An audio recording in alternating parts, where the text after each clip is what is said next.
Agora vamos, outros exemplos do dilema dos prisioneiros. Vimos como o dilema dos prisioneiros pode ser usado para entender o problema enfrentado pelos oligopólios. A mesma lógica aplica-se a muitas outras situações. Aqui, consideraremos dois exemplos em que o interesse próprio impede a cooperação e leva a um resultado inferior para todas as partes envolvidas. Então vamos ver aqui o primeiro caso, corrida armamentista. Então vamos ver como é o dilema de prisioneiro nesta temática. Nas décadas após a Segunda Guerra Mundial, as duas superpotências, os Estados Unidos e a União Soviética, estiveram engajadas em uma competição prolongada de poder militar. Esse assunto motivou alguns dos primeiros trabalhos sobre a teoria dos jogos. Os estudiosos afirmavam que uma corrida armamentista é muito semelhante ao dilema dos prisioneiros.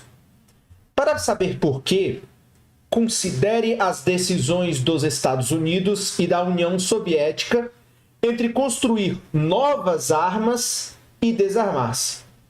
Cada país prefere ter mais armas que o outro, porque um arsenal maior lhe conferiria maior influência sobre os assuntos mundiais.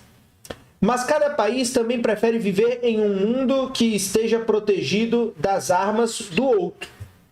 A figura 3 mostra esse jogo mortal. Se a União Soviética opta por se armar, os Estados Unidos ficam em melhor situação fazendo o mesmo para evitar a perda de poder. Então, consequentemente, a estratégia dominante é se armar cada vez mais. Se a União Soviética opta por se desarmar, os Estados Unidos ficam em melhor situação armando-se, porque isso lhe daria maior poder. Para cada país, portanto, armar-se é a estratégia dominante.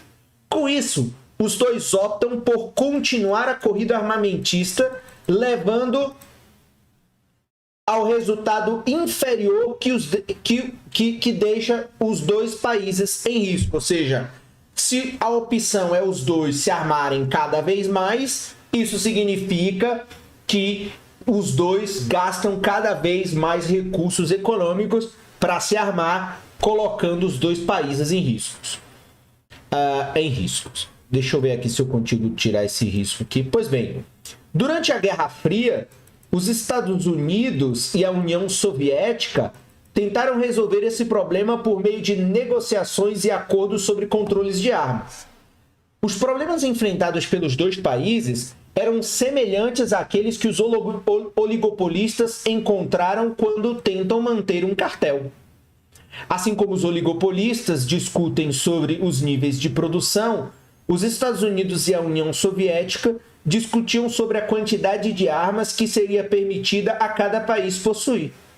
E assim como os cartéis têm dificuldade para manter os níveis de produção combinados, os Estados Unidos e a União Soviética temiam que o país oponente descumprisse qualquer acordo. Portanto, tanto na corrida armamentista quanto nos oligopólios, a implacável lógica do interesse próprio, até porque os dois países, nenhum confia que o outro vai se desarmar ou que vai respeitar os acordos de controle de armas, leva os participantes a um resultado não cooperativo que é pior para cada parte. Então, esse é um exemplo.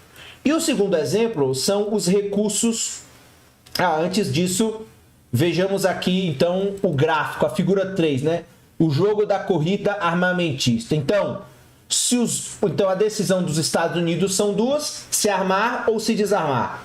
A União Soviética também armar ou se desarmar. Então, se os dois optam por se armar,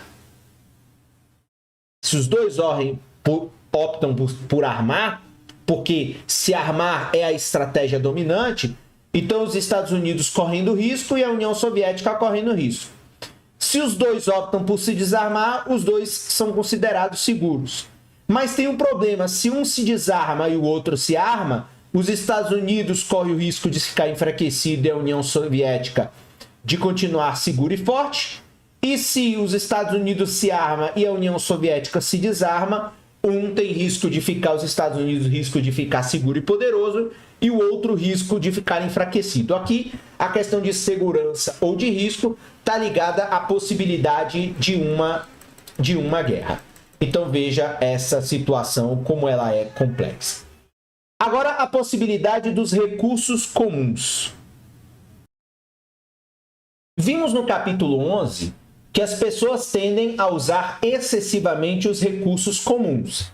Então, se você não se recorda essa questão dos recursos comuns, você pode assistir mais uma vez a videoaula referente ao capítulo 11.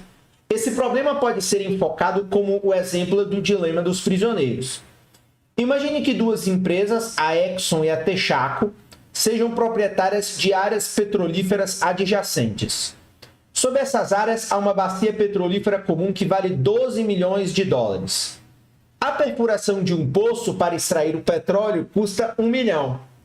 Se cada empresa construir um poço, extrairá metade do petróleo e terá um lucro de 5 milhões de dólares, 6 milhões menos 1 milhão em custo. Como a bacia petrolífera é um recurso comum, as empresas não a utilizarão com eficiência. Suponhamos que uma das empresas possa perfurar um segundo poço. Se uma empresa tiver 2 dos 3 poços, obterá 2/3 do petróleo e terá lucro de 6 milhões. A outra ficará com 1/3 do petróleo e terá lucro de 3 milhões. Mas se cada empresa perfurar um segundo poço, as duas novamente dividirão o petróleo entre si. Neste caso, cada um arcará com o custo de um segundo poço, de modo que terá lucro de somente 4 milhões. Então veja que à medida que um dos agentes usa ou explora o recurso comum de forma mais intensiva, diminui o lucro do outro. A figura 4 mostra o jogo. Perfurar 2 poços é a estratégia dominante para cada empresa. Novamente, o interesse próprio dos 2 jogadores os leva a um resultado inferior se cada um fizesse um acordo para ter apenas um poço. E aí vemos aqui na figura 4. Então, nós temos lá a decisão da Exxon e a decisão da Texaco.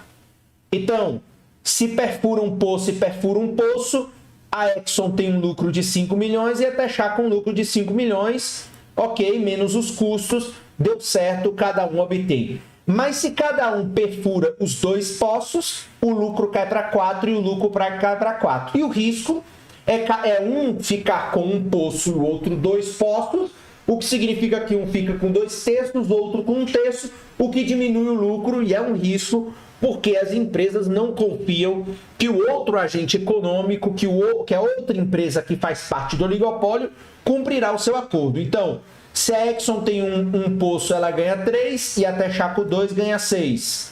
E se a Exxon tem 2 poços, ganha 6 e a Texaco ganha 3. Você vê aí a diferença entre elas. Agora,